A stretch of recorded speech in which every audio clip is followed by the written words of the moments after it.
After one of the worst England performances in a Euro since Iceland in 2016, England have somehow and some way managed to find themselves in the quarterfinals of Euro 2024 after beating Slovakia by 2-1. It was agonising, it was traumatising, it was extremely emotional, and it's something that we really need to talk about. So, without further ado, let's get into it.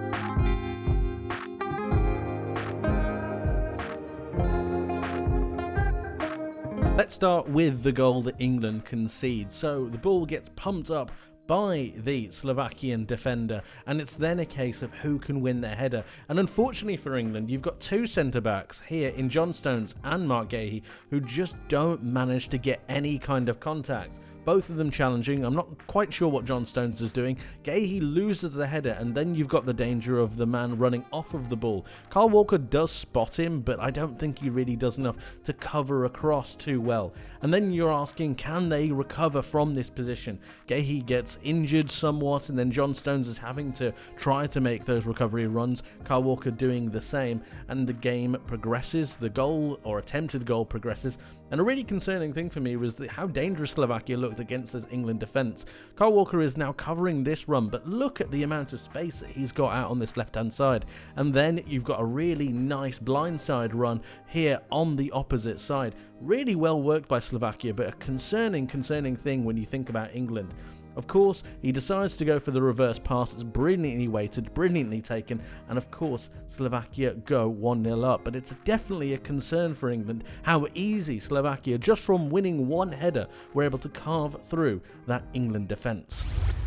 The progression and build-up was yet again another massive problem for England. We've seen this time after time again, but this time it was a little bit different because of a tactical change that Gareth Southgate made to try and help out this left-hand side.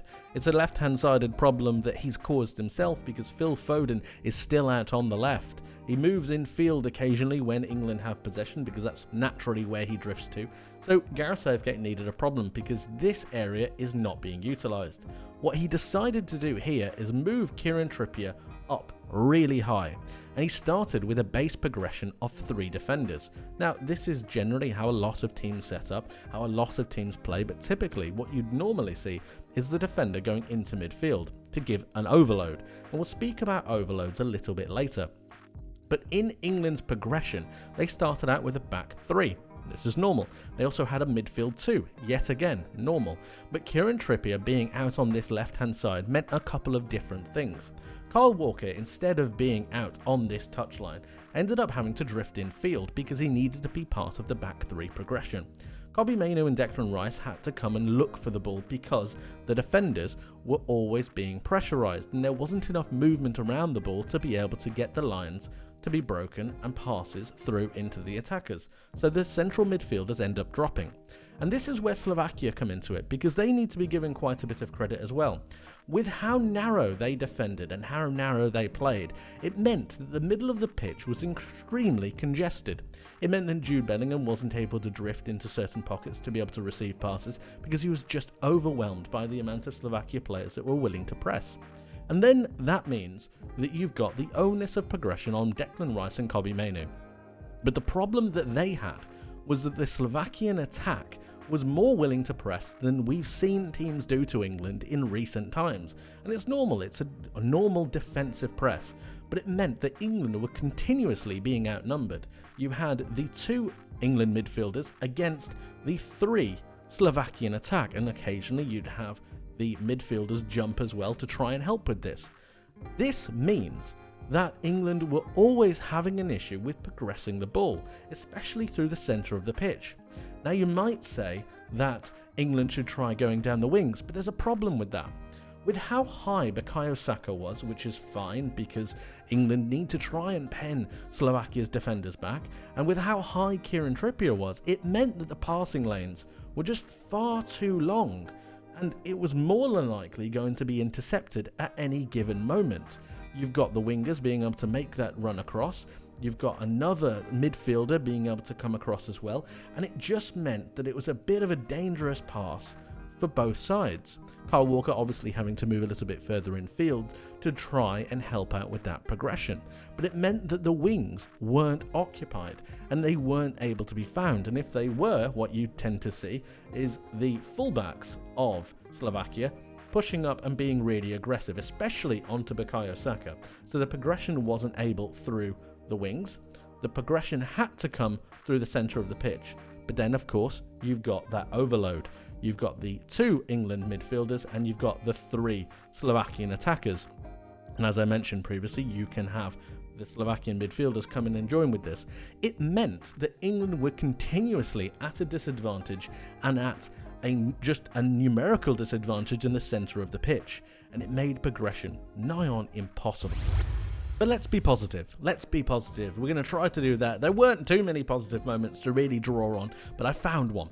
Here we have England's offside goal, and we're going to run through it because it does show what they can do if they just up their tempo and up their bravery a little bit. Bukayo Saka is about to receive the ball from Kyle Walker out on this right-hand side, and the tempo and the passing and just the real energy that comes from this attack is something that I think England need to build towards. So Saka gets the ball and he's going to play it really hard and fast into Harry Kane, and this just ups the tempo of the match to a completely different level for a couple of minutes. Kane drops a little bit deeper to receive the pass, and then you've got a really good wide run from Kieran Trippier. This is one of the good things about having him so far out on that left hand side and so high up. It allows for Foden to drift in field. I understand why Gareth Southgate has done it, and in this particular instance England do look very dangerous.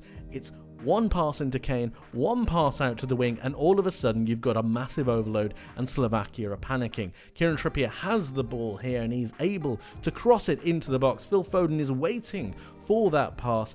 It's really well worked, really well done. Unfortunately, Phil Foden doesn't time his run properly, and for me that's unforgivable, but it's still a fantastic move, and the positives that can be taken out of it is when England do up their tempo, when they do up their passing, they carve through teams like butter. They just need to do it a whole lot more. Of course, we can't end without talking about the goals.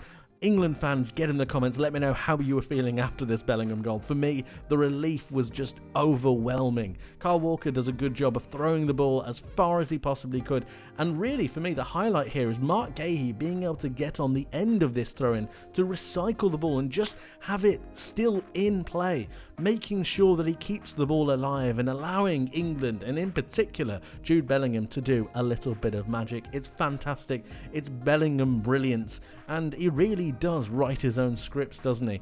With him in the side, you do get the idea that anything is possible, but England definitely need to play a little bit better. And from England's first shot on target to their second shot on target, both of them being goals. Here we have the ball whipped in by Cole Palmer and it gets punched out by the Slovakian goalkeeper, and it goes out towards Eberechi Eze, who manages to get some kind of a connection and again keep it alive. There's a real strand flowing in between these goals and a common denominator of England being able to keep the moment alive and allowing them to thrive off of the chaos that has really come into the penalty area. Ivan Toney does a fantastic job of just putting that into the box again towards the back post, and then I think Harry Kane has got a lot of stick. I've given him a little bit of criticism as well, but he's the one who is really on his bike. He's moving. Look, you can already see he's just about to make that movement again. No one else is doing that, but he is. He reads the play,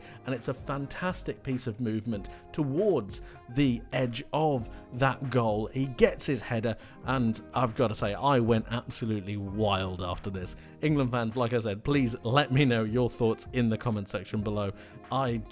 It was incredible, wasn't it?